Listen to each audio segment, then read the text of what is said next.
Cheryl, and this is Bill. Howdy. Welcome back to our country kitchen. Today we're going to learn how to prepare cranberry cream scones. And I'm doing this because this is one of my kids' favorites, and everybody loves them.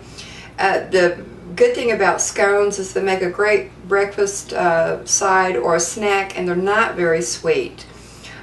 Scones are originally a British quick bread. They originated in Scotland and England.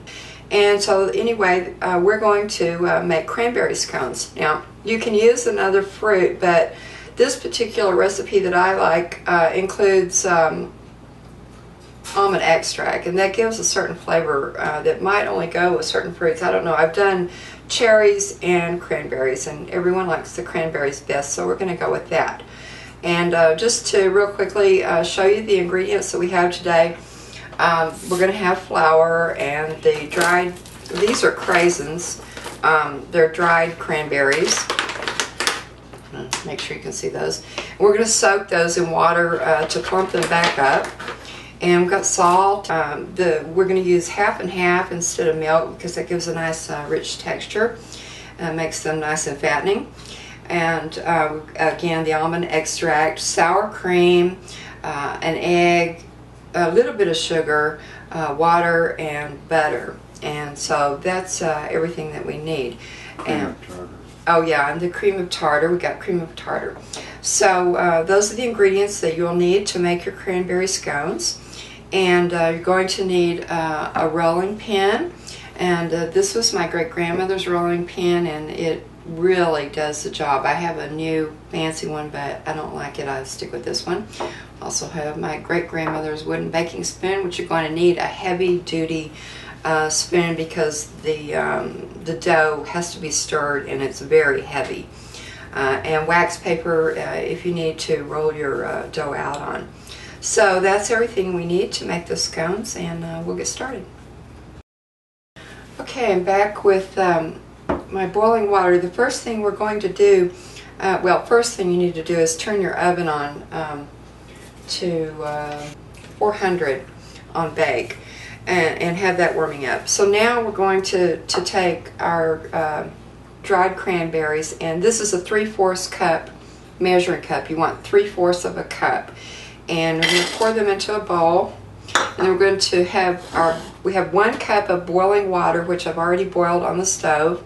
I'm going to add that to the cranberries, and then we're going to set that aside and let those start plumping back up.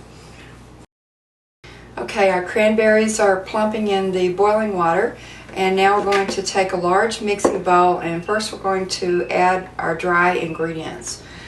So we're going to start with the flour, and this recipe requires 3 cups of all-purpose flour. Be sure you get all-purpose and not the self-rising. So we've got our flour, 3 cups of flour, and now we're going to add the sugar. And again, like I said, I like this recipe because it only has a little bit of sugar, and it requires 3 tablespoons. So we're going to add the 3 tablespoons of sugar, just plain granulated sugar. 1, 2, and 3. Next is our baking powder.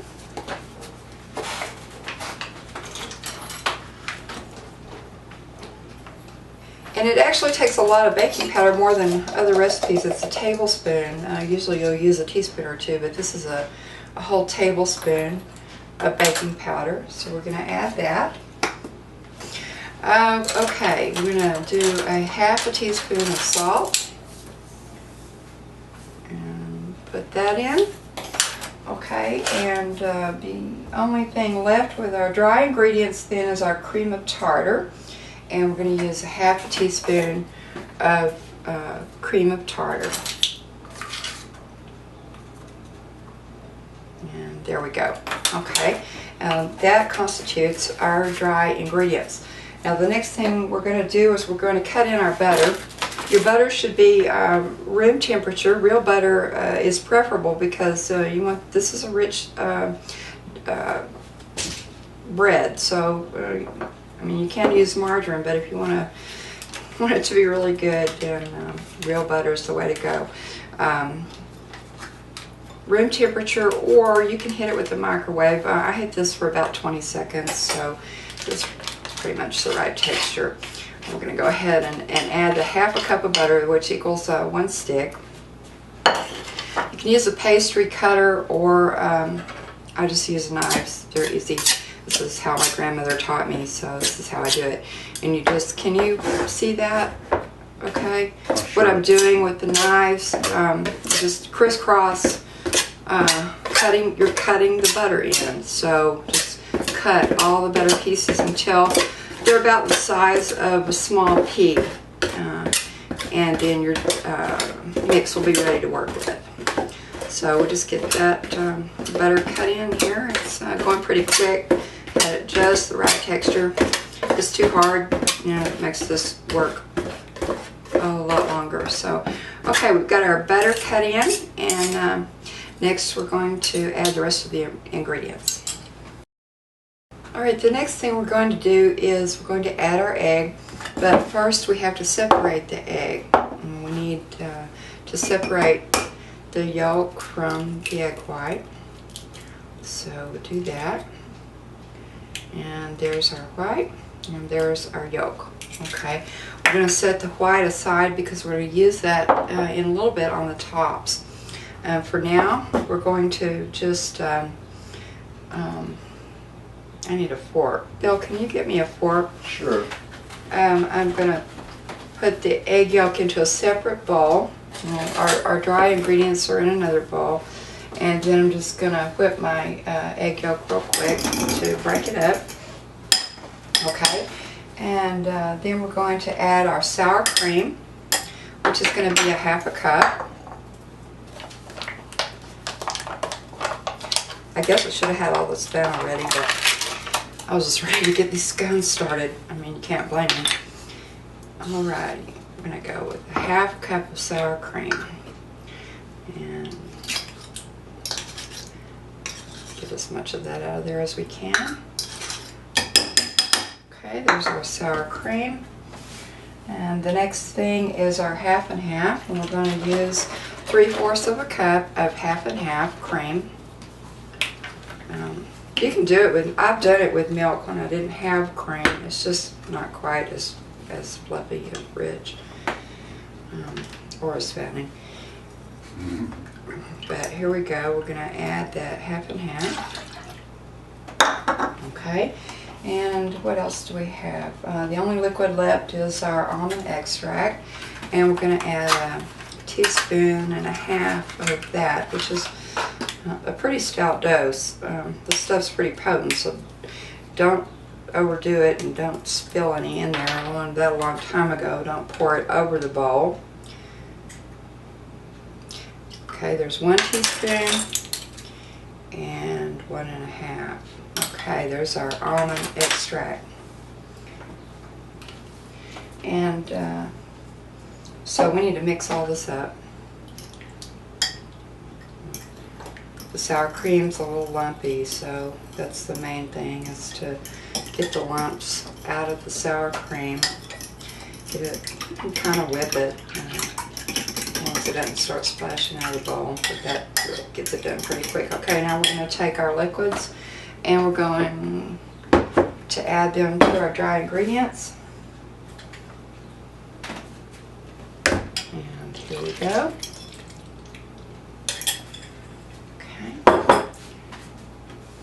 And we're going to stir. And this is where we need this big heavy spoon.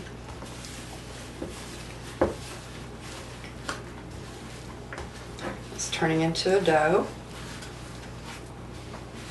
It's getting hard to stir. It takes some muscle. Maybe we should get Bill over here and he can do this part. He can get that stirred up really well for us. And you want to stir it until just a soft dough forms.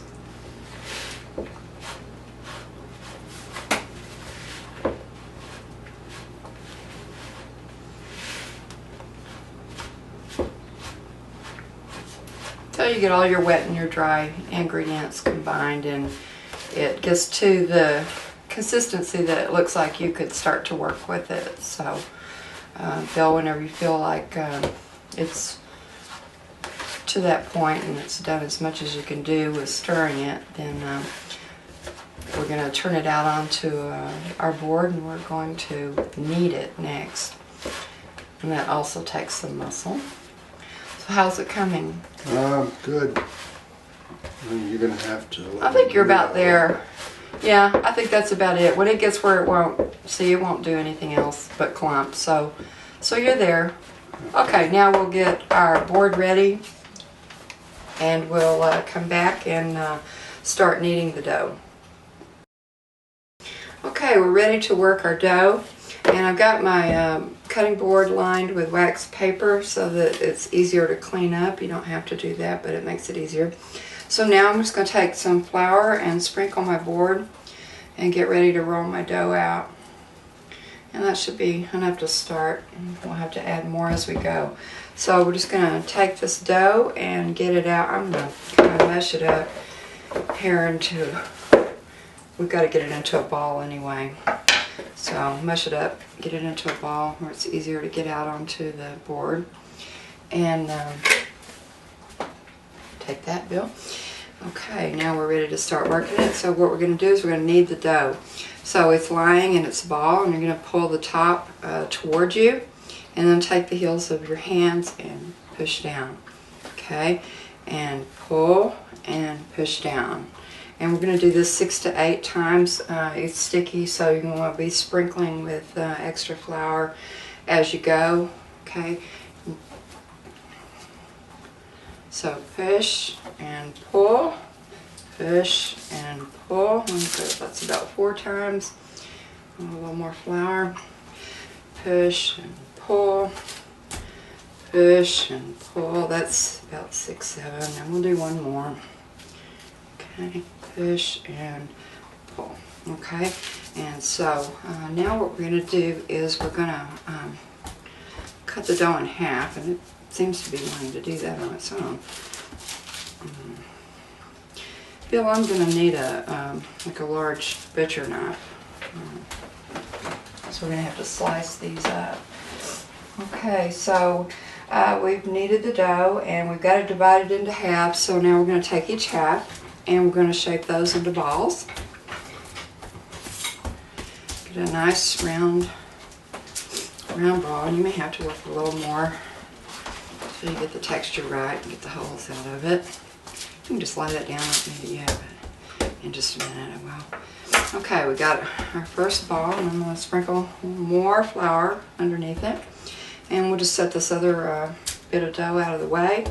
Still kneading just a little bit, and now we've got to knead in 1/2 of the cranberries. So just take them and just put a big blob on them on the top of the dough like that. Pull, push, pull, push. It gets a little messy and juicy, so you want to add more flour to keep the dough dry. Push and pull. Just until you get all those cranberries distributed evenly and worked into the dough. Okay? Push, pull, push, pull. And then we're going to form the dough into a ball. Round ball. Got all the cranberries in it. And so we're going to flour our rolling pin now. I'm going to generously flour it because we're going to roll it out. We don't want it to stick.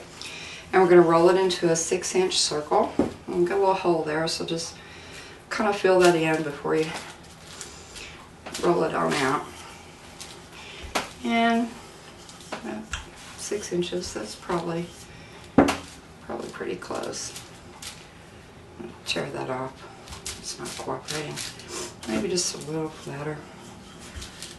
And just push that together. Okay, that's about 6 inches. And flour your knife. And we're going to cut the traditional triangle cuts. So we want 6 of those, so it's kind of like cutting a pie. I'm gonna make 3 cuts. Okay, there we go. And I have a baking pan, which I have just greased a little bit with Pam. So I'm gonna add the scones now to the baking pan.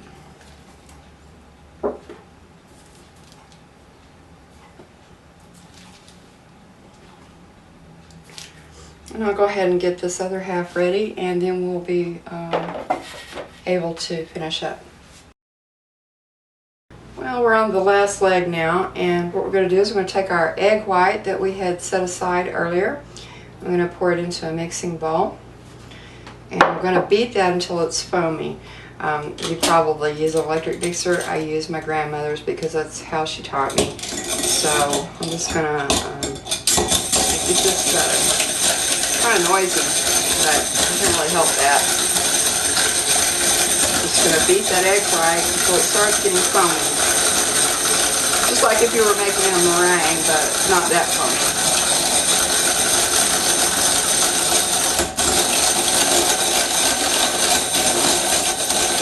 I don't get this any noisier than an electric one though.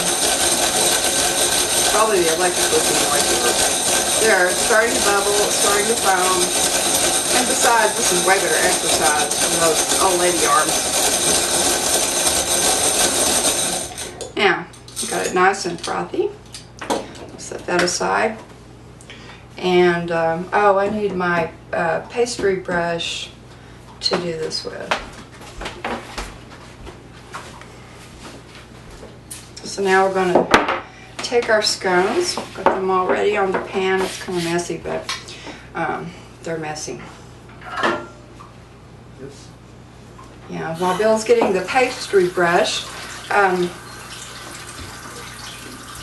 just want to let you know that this is a great dish for the holidays. That's when I generally make it, but it's also a good Saturday morning project, or good for a brunch.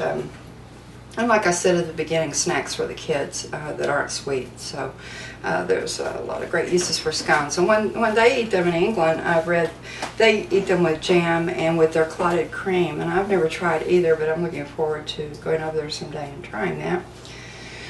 And I don't claim to be a British cook. I just make these because everybody really likes them. So now we're going to take the foamy egg white, and we're going to take a pastry brush, and we're just going to dab it onto each scone. And this is going to just it acts as a sealant, and gives them a really nice glossy, almost like you're varnishing something, a nice glossy finish on top as they bake. So we'll just get that spread on. I'm probably moving too slow. And this makes a dozen. That's what we've got here, 1 dozen. So if you have a lot of hungry people, it's worth it to double the recipe. I usually double it at Christmas because they go really fast. And they last a long time. You know, you can store these for up to a week. Okay, so we've got our egg whites on. Now we're just going to take a little bit of our regular sugar, a pinch for each, and just sprinkle that on. And as you know, the whole recipe only had 3 tablespoons of sugar in it. So they're not sweet, but just a hint of sugar. Okay, we've got them ready now to go in the oven, and they're going to bake at 400 for 15 to 20 minutes. Well, our scones are done and out of the oven, and here we have 1 dozen cranberry cream scones. And as you can see, they cook until they start getting a little bit of a golden top. If you cook them until the tops are completely golden, they're going to be too hard. So just a touch of golden. And they smell wonderful. It's the almond extract, and I can't wait. We're going to get Bill to be our guinea pig and give him a scone to try, and let us know what he thinks. Okay.